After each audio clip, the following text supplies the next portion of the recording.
Qui veut prophétiser? Qui veut? Alors, le méthode et les clés pour augmenter les prophétiques. La dimension pour augmenter la prophétie. Ici, j'appelle et je fais attention à tous les gens qui ont des rêves qui se réalisent.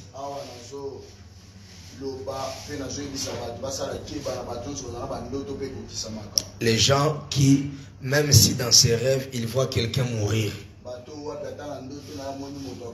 Et puis la personne aussi meurt. Il y a aussi des réalités que tu vois dans un rêve. Et puis physiquement, tu le vois aussi. Cet enseignement est pour toi. Celui qui n'est pas concerné, c'est celui, quand on prophétise, il n'a même pas envie. Mais tout celui, quand on prophétise, il sent que lui aussi peut faire ça. Lui aussi a envie de faire ça. Cet enseignement te concerne. N'oubliez pas, dans Joël 2, 28, il est écrit. Qu'est-ce qui est écrit dans Joël 2, 28? Dans les derniers jours, je reprendrai de mon esprit sur toute chair. Je lève ma main droite au ciel. Que les dieux du ciel, les dieux des esprits des prophètes, répandent son esprit sur ta vie. C'est ton amen qui m'a embêté. Que l'esprit de Dieu te touche. Même quand tu dors, même quand tu marches. Mariam je vais communiquer quelque chose dans 30 minutes. Que tu sois conduit par l'esprit de Dieu. Conduis-les par l'esprit de Dieu. Non, même quand tu parles, que l'esprit de Dieu te conduise. Amen. Alléluia. Alors,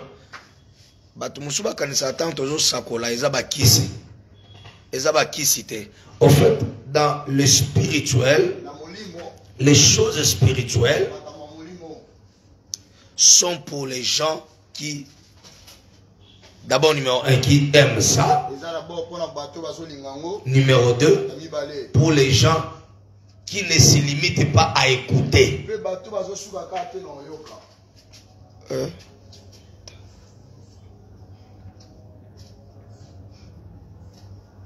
Tu as des visions que tu vois? Tu prends des visions? Tu prends des visions? Sur les micros, ils ont dérangé dans le bâtiment.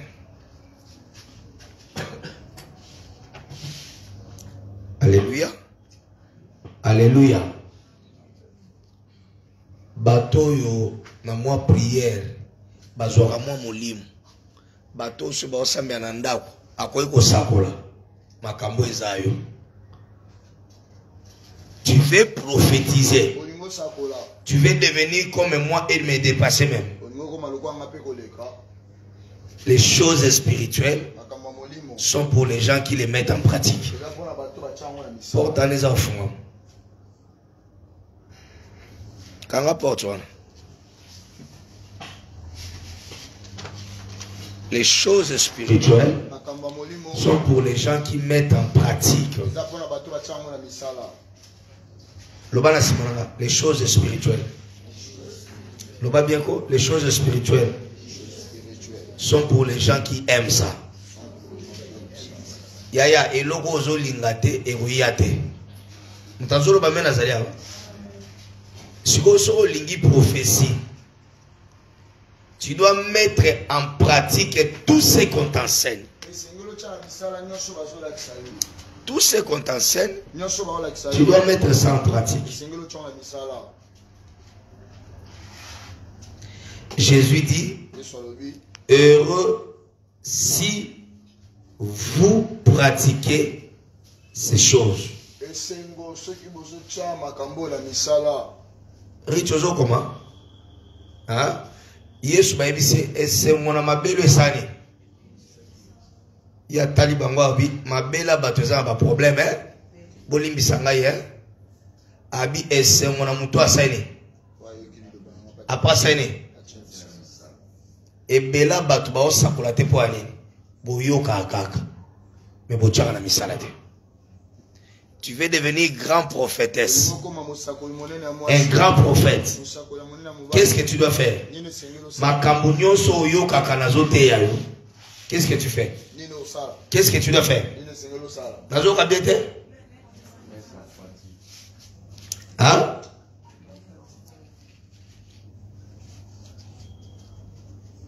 Osukarato père à terre à danger. Joa makambo na terre à danger na salane. Je me demande pourquoi tu me regardes comme ça. Vendez bien.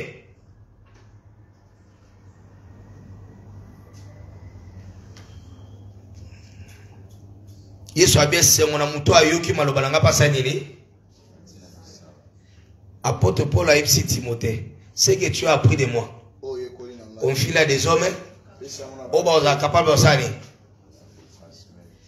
Nzamba lingaka te makambo ozo yoke sukaka apana yo.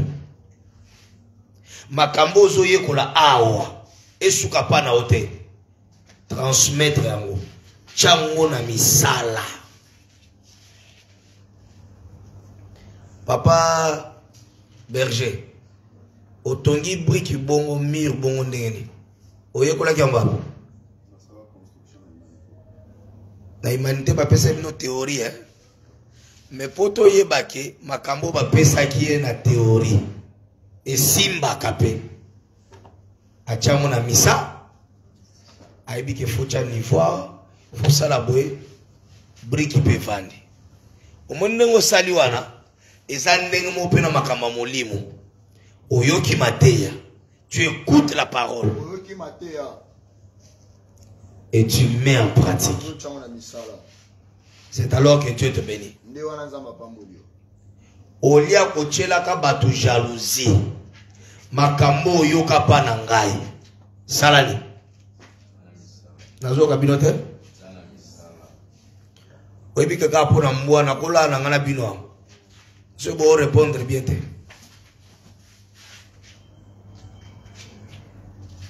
Simba voisin loba. Mets en pratique la parole de Dieu.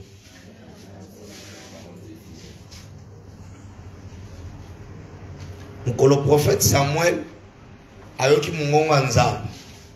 Akende pa nani? Na oki bete. Akende pa père spirituel na ye. Premier tour.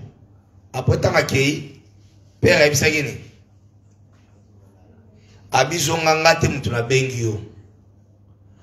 Après, il y a un mongongo. À quel soupa père? Père Ebsene. Zonga ngatem na bengyo. Tant que troisième fois, le père a compris que Dieu est en train d'appeler les petits. Je crois que parmi vous ici, il y a des gens que Dieu veut distinguer. Il y a des gens qui vont recevoir l'appel authentique de Dieu. Je vous dis la vérité, il y aura des gens qui vont écouter Dieu. Il y aura des gens qui vont voir Dieu. Maman Rachel, nous avons convaincu que nous avons mais il y a quelque chose qui est bloqué et je vais te dire ça aujourd'hui. Avec authenticité. Qui a dit amen? Écrivez. Ce que tu ne pratiques pas ne demeure pas. Et vandakate. Au monde de sepeli ndenge berger il a tongi mir. A tongi ponanini. Il a appris quelque chose à l'école. Maintenant, comme il a pratiqué, et vandi. Quelqu'un m'attend? Ce que tu ne pratiques pas ne demeure pas. Ma fille, chantre, tu ne deviendras jamais comme Marie Missambo si tu ne pratiques pas les chansons que tu apprends. Si tu les pratiques, ça demeure. Oui, mais que moi, ça prophète Joël Francis, Ayem Barnan Zimbabwe Nigérien. nzembo moya muto akufa ya mwasa na kufa o mbali na bete bayemba ngondeni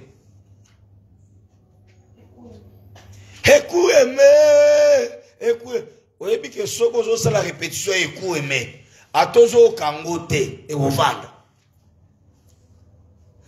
atozo ekola nzembo ya anglais oyebi no anglais te mais soko soko pratique yango ekovanda ozwanga bomwana kumama baba yawe yaya salaka exercice yembaka nzembo moko mbala bele olingo lingate nzembo ane kovanda. Les gens qui veulent bien prophétiser, ce que tu ne pratiques pas ne demeure pas.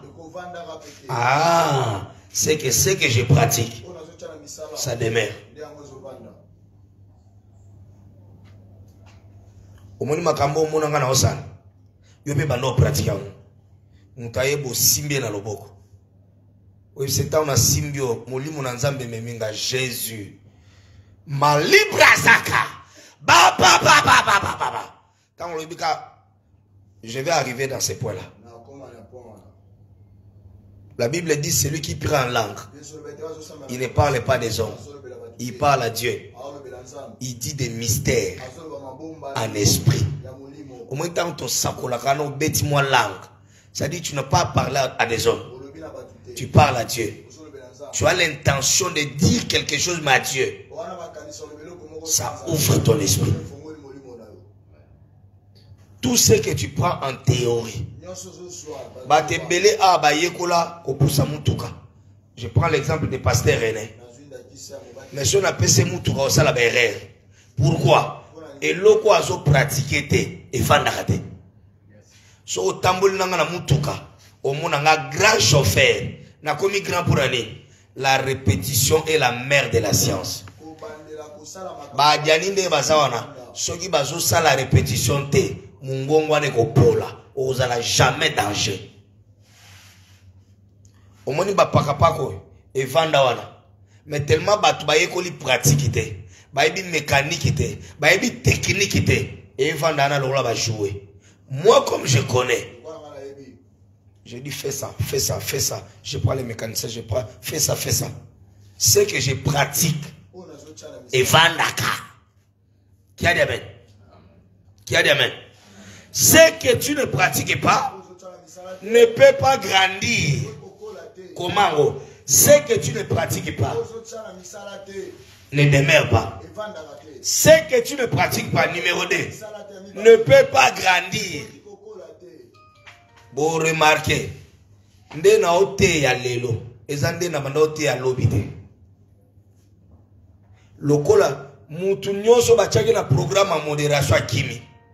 Bachake na programme à prédication à kimi. Aoza la fouter na mater. Aoza bolo ba mente boani. Ata bolo barate na yebi waza fouter. Oyo so abandi modération et loka moko. Boke lengia modération le lote. Ah?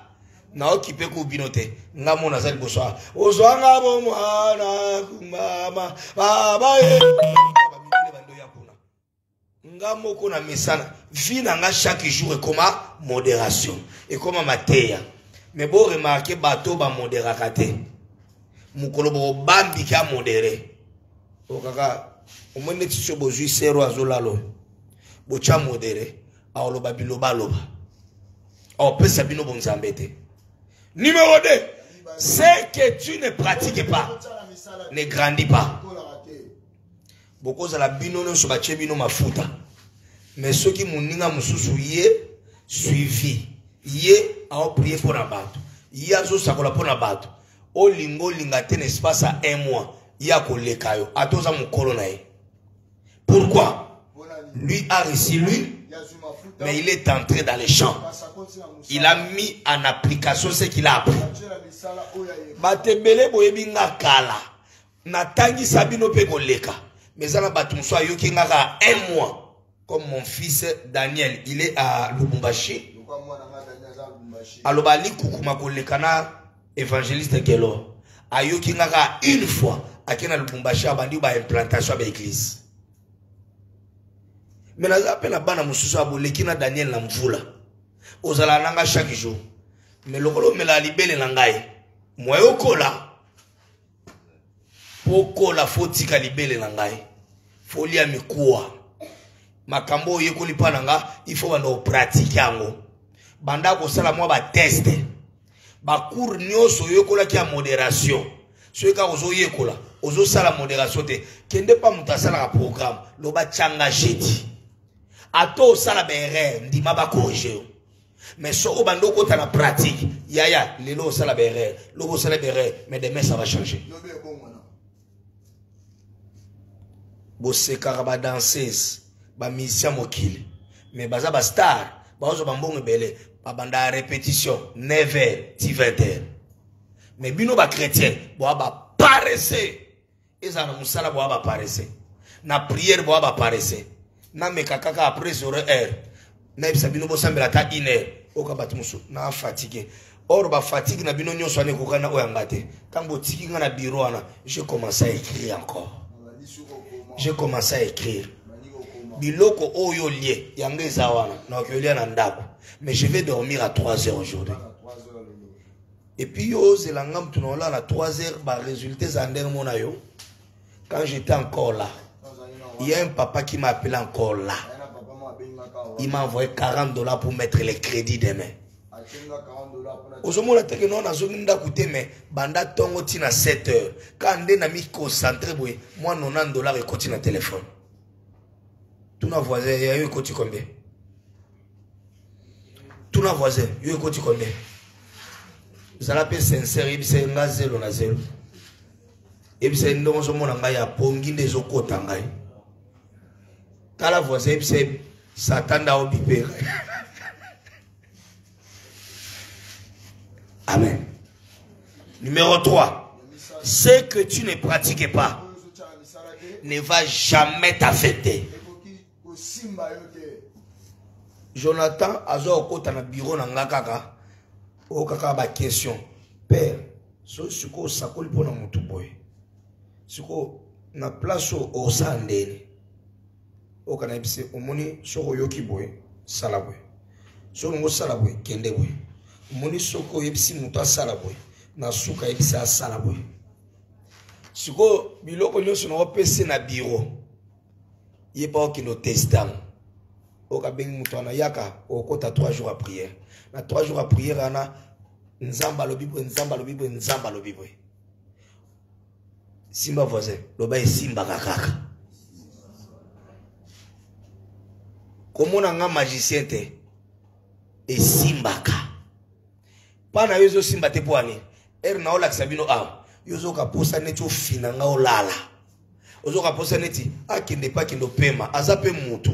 Donc ngamo mukolonzo tuna olemba te. Mais yozo lemba la place nangai. O tika la ki dengele. Ki yungu. Ki chingi chingi. Baroyana simano ba lekio. Et loko yo rigen.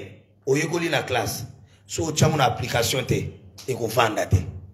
So chamu na pratique te. Eko umela te. Mwendo salibo elelo. So lobo cheba klostra. So lobo saliba nan mususu. Au monde à chaque jour maëla sikye. Biloko professeur a payé ça yo. Mais tellement yo bando chamu na ba application. O remarqué na ba biloko musu prof a payé ça ote. Na terrain. Expérience c'est pas que ça. Dans les domaines spirituels. Tout ce que tu ne pratiques pas ne peut pas affecter ta vie. Les lois n'ont décevoir yo. Ba pasteur musuna te voko tala bangote.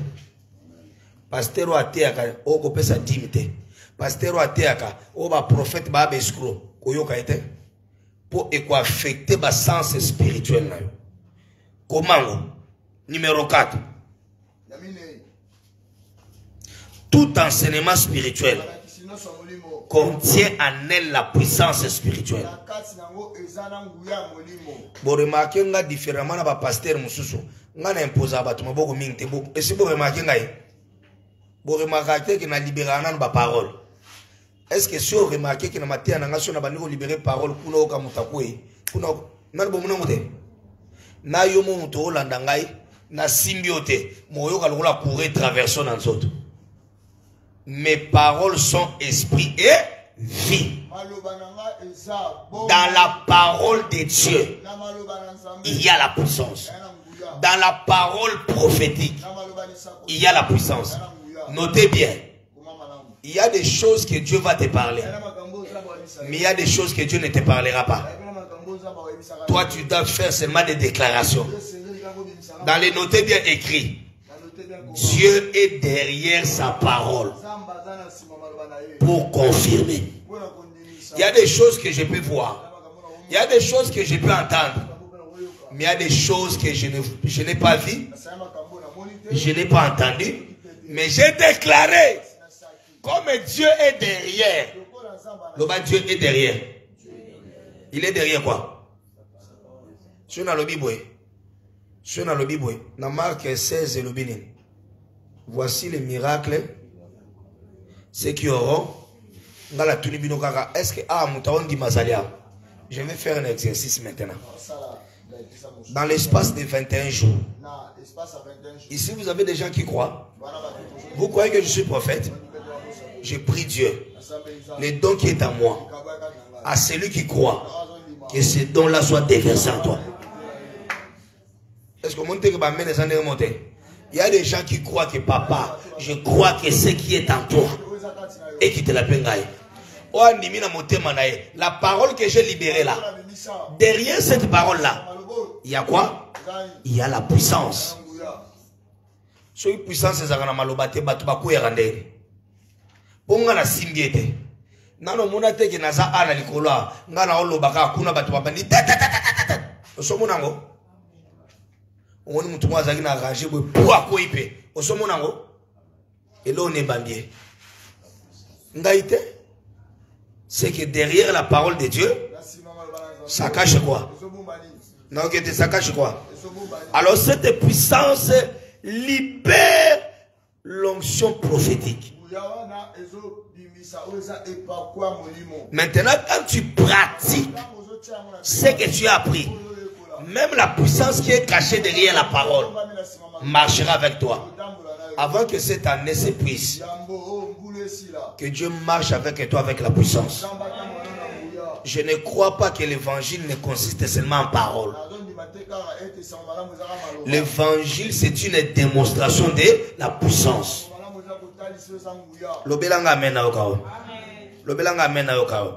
Alors je donne, combien de clés? 5e clé. Fondamentale pour les gens qui veulent prophétiser. 5e clé. Comment on peut souligner? Pratique ce que tu apprends.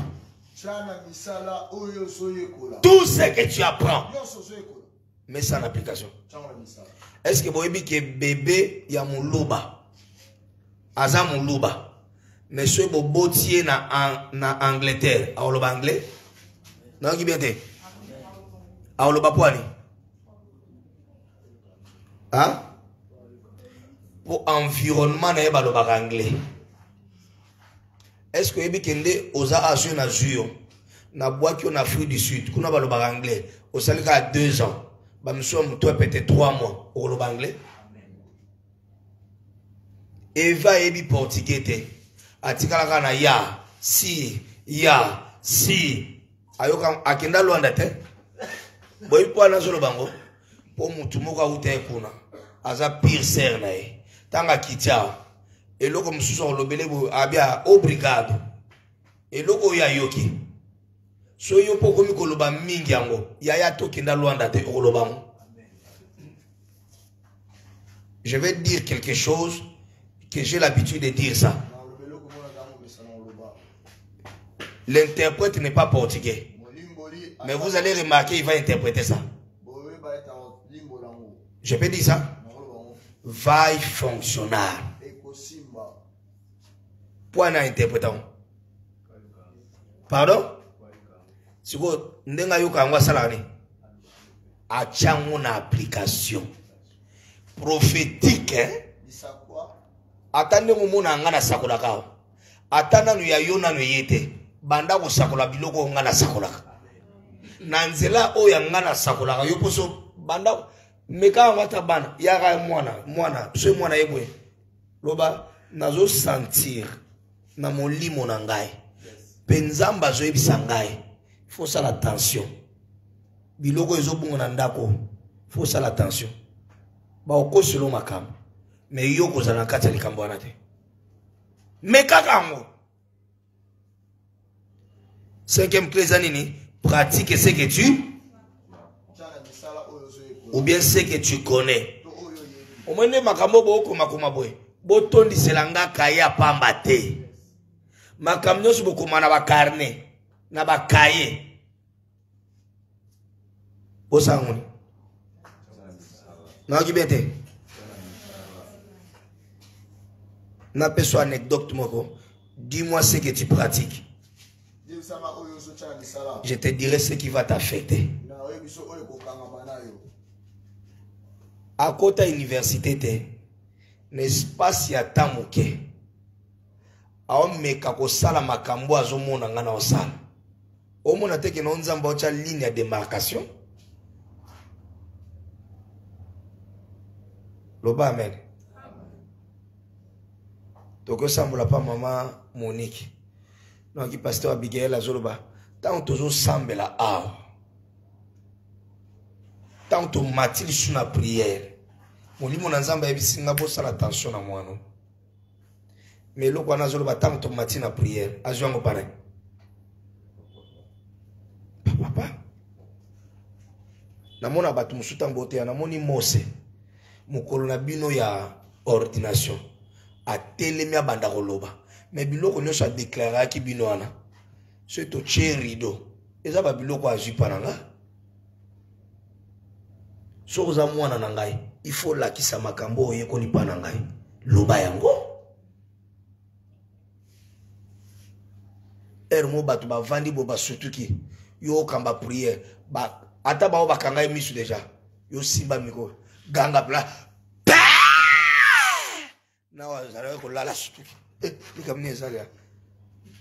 Quand va surtout qui le Dieu des esprits des prophètes. Au beau n'oublie pas, quiconque invoque le nom des seigneurs, il sera. Mouto abengi père, abengi te, il est invoqué. Automatiquement quand tu appelles, nzambe so bengi ayaka. Talaba mena ngwe pour là. Vaut mieux pour toi de connaître une seule clé, de le mettre en pratique, que de connaître beaucoup des enseignements. Au tchakango en pratique. Tale loko nini ngana sala ke simbaka. Yope mukolo okena ngomba jeudi beta batu biloko. Et puis ça va zélo simba kaka. Dis-moi ce que tu pratiques. Je te dirai ce qui va t'affecter. Un seul verset biblique que tu pratiques, que tu pries avec, Dieu peut te visiter seulement avec ces versets-là. Je peux vous donner le verset de Sephora. Sephora Mazab. Sephora Mazab. Azolala. Est-ce que vous avez verset n'est? Ezani. Pour ni boye bien. Pour atabo baluki. Soit après ce verset wane ozangate. Sikoyo na opesa bino secret. Zoaka ata verset moko. Mais ça nango. Teya kango meki. Sambela kana verset wana. Nzamba ofungolo esprit. Est-ce que mtazo kanga zali? Nga atana tei. Eza na verset moko te na linga lokola Abakouk ete. La prophétie de Dieu, elle ne mentira pas. So plus na lobango mingi. Ata na lobango dimanche. So yo kinga le dimanche, o ka lokana fungoli suma révélation. Est-ce que boyebi ke nde bozalia batebele batea ka jaibet? Boyebi ke botea ka jaibet? Nane sa tea jaibet? Pasteur René, nani mususu? Nani mususu? Boyebi ke batea jaibet? Mais ngai ta na ote yango nazo bimisa ba révélation. Pourquoi? Parce que les lois sont à yango, lobi na rebandeli ko tangango, lobi na rebandeli et loko nyoso zo bandela mingi ekokota. Écoutez. Écoutez. Non, qui a noté. Écoutez. Les gens pensent que quand je cite les noms des gens, quand je donne la prophétie avec la précision, c'est la magie. Ce n'est pas la magie. Makamunaye kola padadi Timothée. Il y a mon en application. Si ko tellement na mesani nango, tellement na pratique yango, et comme na makila, et vandi na njoto. Tout ça la 4e clé. Dans les, tout ça, tu as la 5e. Ou ça sous-point qu'à la 5e. Dans les pratiques spirituelles, tu dois apprendre à prier. Des prières qui sont déjà exaucées dans la Bible. Non, qui a noté. Est-ce que vous avez ça?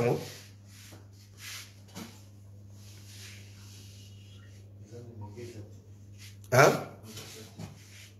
Mais qu'est-ce ezali ngande la kata bino wifi sikoye bando kota na kata bino wifi po bato mususu ba ozwa wifi na ngai bo télécharger bo profiter so kotika na lopango alo bando télécharger ba biloko mo bo lianga ba shika e bando kota namte e kota kala mingi. Dans les pratiques spirituelles, tu dois apprendre à prier des prières qui sont déjà exaucées. On appelle ça dans Daniel chapitre 2, et sa prière. Maman, est-ce qu'on écoute dans Daniel chapitre 2, verset 20? Nana ebi prière, moi, vous avez un psaume, et ça déjà prière exaucée. Vous avez mingi en mati, prière en mingi. Psaume combien? Ma camion sur la Bible, le roi va prière. Ils ont déjà exaucé. Dans le psaume 23. Et le bini, éternel, je ne manquerai. C'est-à-dire,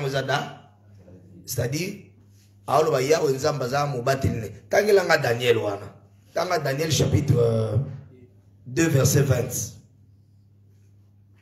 Daniel chapitre 2, verset 20. Daniel a su malobalobi. Béni soit le nom de Dieu d'éternité en éternité. Kombo nzambe epambo malibela na libela. À lui appartient la force, la sagesse et la force. Nzambe naza na makasi nyoso, nzambe naza na bwanya nyoso. C'est lui qui change le temps et les circonstances. Nzambe na bongola kana batango na mabaku. Qui renverse et qui établit le roi. Yenda renversa ba roi pe ache ba roi muswasika. Qui donne la sagesse aux sages et la science à ceux qui ont de l'intelligence. Nazoluka na bando sakola me yondo nzambe opesa ka sagesse na bato ba olukango opesa ka mayele na mutu azoluka. C'est-à-dire nzamba ko fungolo esprit o bando sakola danger. Tanga. Il relève ce qui est profond et caché. A révéla ka batu makambo e batama. Il connaît ce qui Malembe na o eza caché. Tanga. Il connaît ce qui est dans les ténèbres. Nzamba yebi na makambo ezaka na mulili. Na pole evanda kana eloba amen. Zwaka prière wana banda osambela nango. Nzambe yonde mtu yebaka na fourmi na mwendo. So banda osambela prière na chaque jour. O lingo lingate mukromuso za na kata chambre à genoux. Yondo za na mayele nyonso. Yondo revela batu makambo ebatama. Tango okanga misubwe. Misu na mulimo ofunga. Nzambe so bandi ko sambela ba prière aussi na kata Bible exausa. Yo pe misu ne ofunga. Oza prière Daniel mtaosala. Abi yondo za mayele nyonso. O renversa kana ba roi. O chaka pe ba roi asika. Na makambo ebatama. Yo sala gani? Ah, yo sala gani? Suko yo mtozo sambelo zo sanzambe makambo ebatama yo talisa.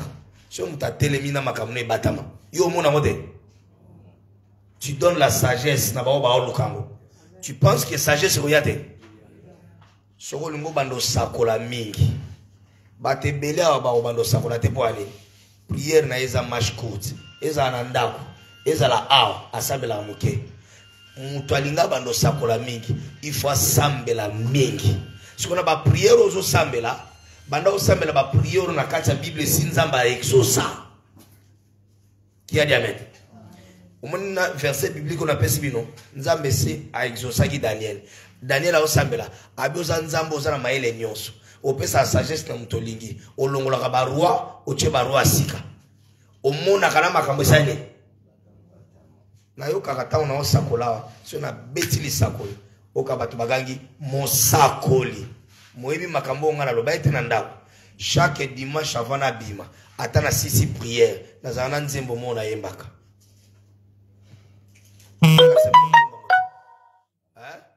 Nazana voix ko yemba te. Mais nzembo wana na yemba ngo chaque dimanche avant na ya a. So kana sumi basaki na koti na mutuka na ina bima. Nzembo wana yemba la moko.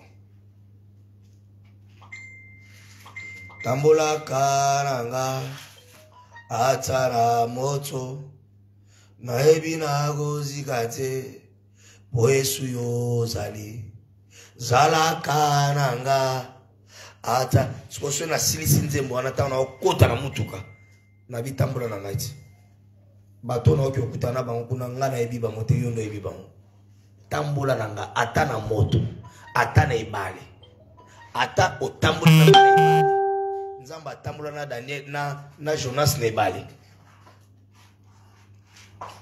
mbisa munena koma moyen de transport na ye. So nzamba tambulu na tana moto me shaka ben nego ozikate. Oyebi so nzamba tambulu na tana famille bandoki ba okolia ote. Amen. Ezanze monanga na yembaka. Eratakate. Ton problème c'est quoi? Le niveau de la prière. Simbelanga voisin loba mata. Au moins tant na enseigné a yazolala na na congé. Or yeba koko mamosakoni. Prière à Daniel wana sozo sambela ngo mingi molimo ne osane et ko fungolo ba canon spirituel. Ton problème c'est parce que tu es trop éparpillé dans des histoires. Sixième clé. Tu veux devenir prophète. Tu veux prophétiser. Muto alinga sakola. Il faut un modèle. Il faut un repère. Nga sono sambela na lubaka nzambe ya Timothée deito nde repère na ngai. Na tala kai so azo sambela.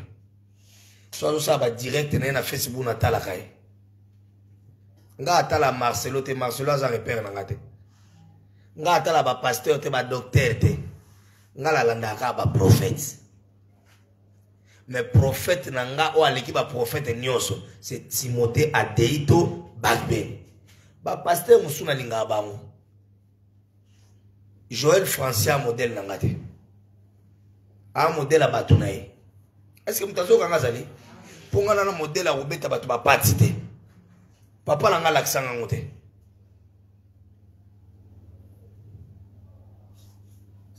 Nana modèle a ba bague ya minene te. Nana modèle te, nana croix ya munene, chaînette. Mais papa nanga la tangote. Eza modèle nangate. Yo ngo bando sakola. Tu dois avoir un père. 4e clé. Tu dois avoir un père comme un repère. Un pasteur à qui tu regardes constamment. Ton esprit doit être connecté avec cet homme-là.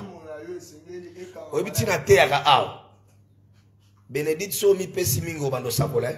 Tina teaka. Sono te abino koto. Ya tavandi koto. Au monde appena que non muto esprit na ezana matéana. Frère, so ngo bando sakola. Kende na ndako na YouTube, bandaka ko talangai. Talaka babilo na nganyo sur la teaka. Talaka ngamingi, yoka kanga mingi. Landa kende na WhatsApp na les amis. Banda olanda ka ba matéana teaka. Frère, o lingo lingate, ozala lokola ngai. Nana bien amen. Laissez-moi donner les dernières clés. Il y en a beaucoup, hein. J'ai dit avoir un berger, avoir un pasteur qui a les paroles de la vie pour toi. Vous voyez que Yesu a bengana ba yeko linyo so bakende. Vous voyez bien bon? Oh. batikala 12 atuni bango bongo bino bokete poani Pierre mtalo répondaki nana ibi réponse à Pierre hein pardon mutu nyonso yaya ba église nyonso za ba église na ote nzamba ochana liboso no mutu moko ozana maloba vi na yo Pierre habito okende sur wapi na ba église bata okende bakendaka mais na batu musu bakendaka te po na nzela ya mutu nzamba tie lokola tata ndazwaka ba malobo e consola ka vi na ye azwaka ba malobo ya encourage ka vi na ye Pierre abi où irons-nous? C'est toi qui as les paroles de la vie. Ton pasteur doit être ton modèle. C'est lui qui a les paroles pour toi. Non, bien, amen. Quantième clé. Aux acclimaux terribles. Aux acclimaux terribles. Jérémie chapitre 5, verset 19 à 20. Et ça clé terrible.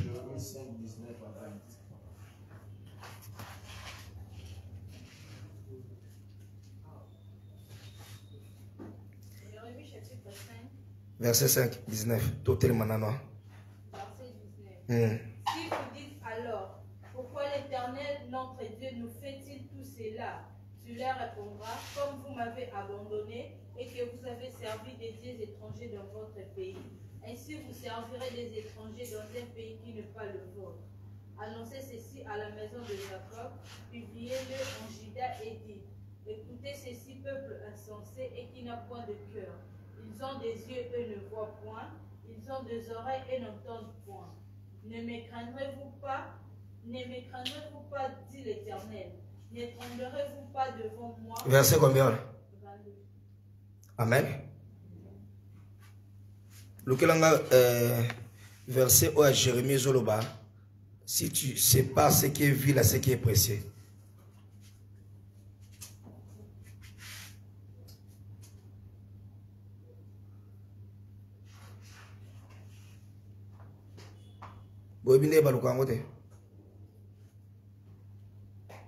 Abigail pèse un téléphone.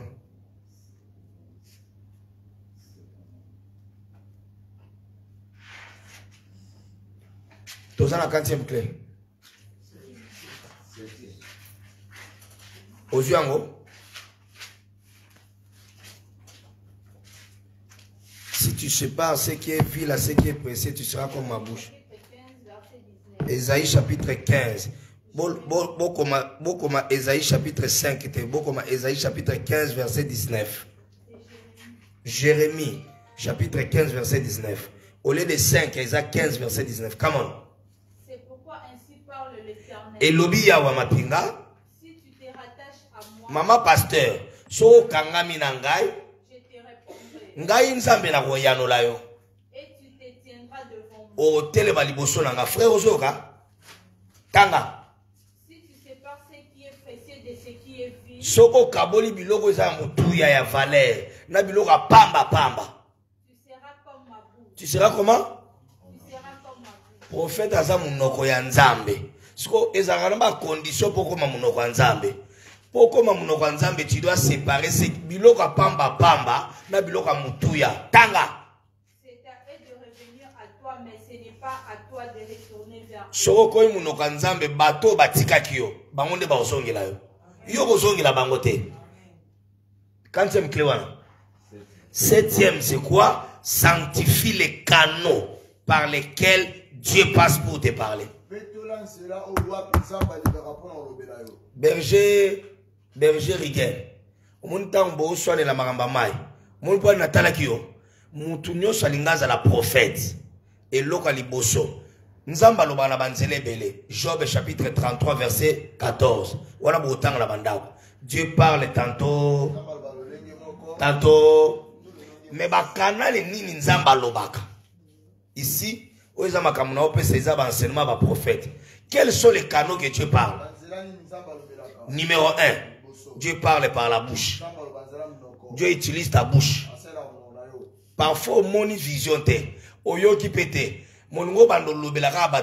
Dieu s'est saisi de ta langue. Mais maintenant, Dieu ne peut pas te parler. Excusez-moi, je vais vous choquer. Et ça difficile à utiliser.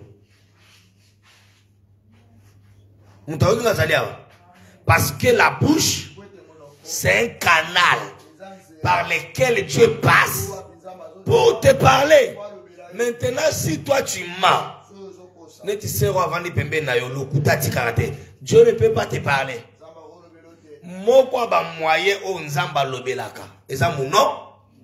À part la bouche, il y a aussi les oreilles. À part les oreilles, Dieu peut aussi utiliser les yeux. Dieu utilise les 5 sens du corps. Et ça n'a pas tout le monde un message. On peut savoir qu'on a un verset biblique. Et bela batubo sakolate pour l'année. Na munoko na yo, ma bêtise ndebima, ma finga. Na munoko na yo, et loko e kalaka mingi nzamba utiliser munoko na ote, c'est le mensonge.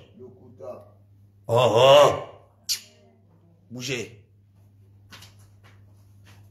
Non le baba bougez ma pasteur. Ma pasteur aza prophétesse munene. Mukomusha utalanga ndako abeti nga biloko na yemo mutayebi nga babiloko wana akena na yebite amesira dimension nangote mais mukomusha ki utale na ndako balobio ya bandako ke komba me robata o ako ke komba robata mate babio taki utala mwana Michel na hôpital na lande ti na hôpital ba singa te kuna na hôpital azate akendende combat spirituel atoza pasteur atoza évangéliste ce kana munoko une minute ozana lokuta Nzamba utiliser sous mon ordre. Dans la voisin, le bas salave. Au cours ça va les souster. Pasteur nanga zalia. Mon colomoussou c'est si moi on a ça la lemba, ça y na lemba te. Pasteur il va salia. Na bengi boabi dadi na za na lemba. Sukotanga lo na za na lemba mba mona tindi ba soda nanga Moïse, so na nani. Na yo Quand nga isinga za la lemba ngala benga ki azala lemba nga sina tinde bango na minute aolo bazala lemba na minute basoda bakomi au boni bien tout ça là sota na benga deuxième fois bi papa limbisanga to aka bana combien bazaliao basenga banzela meza lukuta yango tanto sambela mutu moko ndazo sakola le reste au bosakola kate wana elo ni ezana mnoko na bino. Pourquoi Dieu ne peut pas utiliser ta bouche? Parce que le diable, c'est le père de... Comme le diable utilise ta bouche pour mentir. Tant nous avons la 6e. Nous avons la classe. Nous avons la classe, nous avons la Jupiter. Nous avons la Jupiter uniforme. Nanzela pantalon à jean ya langweta et kangai et serai et blokai et serenzoto. Nous avons mukolo ala kende classe te alanga ki okuta na maître avocat na demono. Loba amen. Azaka yemote bino a nyonso na kati na bino mwa lukuta pezali. Tika nzamba kango la bino na lukuta. Na lobi nzelo nzamba lobelaka eza munoko, lelo na lobeli peza matoi. Misu peza voix o nzamba lobelaka. Mais regarde-moi maintenant. Tu sais, mon toi Zolexa air na téléphone. Na ochaba image pornographique. Le go les ont affecté misu. Wa no beli ma pasteur. Ninga tala mingi novelas, na ba film nigérien. Télévision ba benga oni. Télévision est divisée en deux parties. Première partie des années télé, deuxième partie des années. C'est-à-dire makambo yo so tala, ils ont affecté cerveau, mémoire na yo. Or nzamba leka apena misu na yo kwa lobela yo. So nzamba na ba image anindala kisa yo. Webe bela bato yo. Bosala ka mingi masturbation. Maboko anozo simba na sexe na yo. Ezo pekisa nzamba utilizango. Misu anozo tala na téléphone. Oche gez mawezi. Oche musique no Tintin et Denda Saba Simbango. Yeba ke musique a Kofi Ozoyo Kana. Ezo affecté ma toina yo. Olesko yo kakanzambe. E loko Ozoyo ka mingi. Yangonde kovanda. Et loko Ozomona mingi. Yangonde kovanda. Okamwa teke non. Première fois ça la masturbation. Obandana na masturbation te. Obandana na ba image moko talaka. Na téléphone moko boye. Na vidéo moko boye. Tango tali. On comprend que misunde monaki, mais sexe n'est sexité. C'est-à-dire quoi? La télévision, l'image que tu vois là, ça peut affecter ton image spirituelle. Et ça peut impacter ta vision. Non, tu as noté. Moutoua Linaz à la prophète. Écoutez-moi.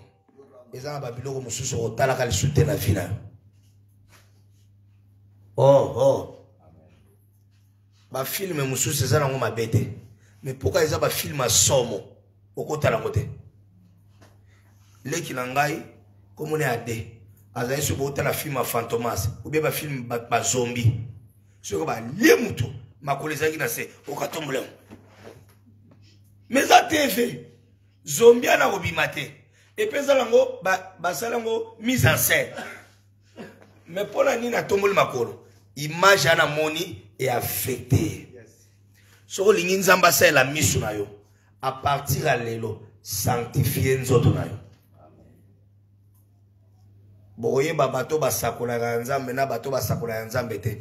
Muto azo sakola te atamula na impudicité. Okoki jamais ko utiliser nzoto na impudicité nzamba utiliser ka. Il faut les soumettre comme les bakou pour nous. Bate bele bo sakola juste pour aller. Mato inabino. À partir à lelo, yo ko yo capacité à kimbangiste te, bozane même vision te. Mutaoki nazalia. Biso to te atender mona Marcelo. Biso ba prière na biso ekendaka ba ndenge moko na ba prière à tirbo, ba prière à ba komba, ça dit so lingo koma neti ngai. Il faut tala anga meki. Tala gada di Timothée meki. Mais moko ba clé comme ça mutu grand prophète. Ezali soki mutaye koli ko sanctifier ba canal nzamba lekaka. Nzamba utiliser ka bato. Ma ko utiliser maboko na yo. A ko utiliser misu na yo. A ko utiliser matoi na yo. Mais soki nzamba ye amoni misu no etala mingi novelas. Misu no etala mingi pornographique. Misu no etala mingi makamba buzoba. Automatiquement diable pas ebi ke nzamba olinga utiliser yo. Mais diable ba no conduire yo na batu moko mabe. Yango Bible obi fuyer l'impudicité. C'est-à-dire ezaba biloko ya okanga nango te tu dois fuir. Misu ne mona monate. Matoi, à partir d'aujourd'hui, discipline tes oreilles.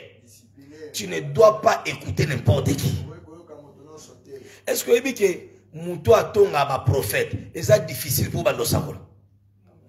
Bato ba finga ba prophète. Sozo ka mingi. Yaya, ça va créer les doutes en toi. Et puis, ça va empêcher les prophétiques de fonctionner. Que Dieu bénisse. La dernière clé où il raté par le prophète, c'est la prière. Soko lingi nzamba utilisa mingi. Soko sambeli muke, ezara 2h40 minutes. Au fuka mi penza. Na oya opesa bino dernière clé. Comment ngo kaka, mais tu crois ko expliquer. So lingo za la mo sakoli mingi. Sambela ka na intelligence, mais sambela ka mingi na langue. So za na dona te sema mpanzanga. Parce que mon toit sambela la langue, azol bana batute, mais il est en train de prier en esprit. Il dit des mystères à Dieu. Ba prophète belé ba bato ba loba ba langue trop. Et puis ba langue na bango. Bon remarquer, si on a bandika ko tuntuka, si on a biloko bando raté, ba moi bando ratenga, na o déclarer makamuna intelligence, mais na bandiko sauter comme riba saka maraka kaka. Yaya makambo bando sala. Langue, prière à langue fungula kaba canon spirituel. Et on va continuer avec vous le samedi, après la réunion. Et puis tout ça, la pratique à Makambo na Ebisibino. Mais conseil gratuit, sanctifie tous les canaux par lesquels Dieu peut passer. Vous avez convaincu que Nzamba peut utiliser ma boko pour babeli babika. Sanctifie tes mains. Sanctifie tes oreilles. Camarade ya zwakoka pour botonga kabona nae. Ba image mususu ma belle à téléphone longola. Sanctifie tous les canaux que Dieu peut passer. C'est alors que tu deviendras. Nzamba lobi, si tu sépares ce qui est vil à ce qui est vil à ce qui est précieux, tu seras ma bouche. C'est que le principe ya kokoma munoko nzambe et bandana na séparation. Commence à te séparer des mauvais amis, des mauvais comportements. Batuno so bazaka teti, batuno so bazana ba langage impoli, batuno so bazana lukuta, batuno so ba mona ba image mabe. C'est difficile à comme mosako le munen. Ba prophète belé so nzamba linga banda ko utiliser nzamba séparer kina bata na place na yemoko. Po yo kakaye, amona akaye. Tout ton corps doit devenir le temple. Que mon Dieu bénisse.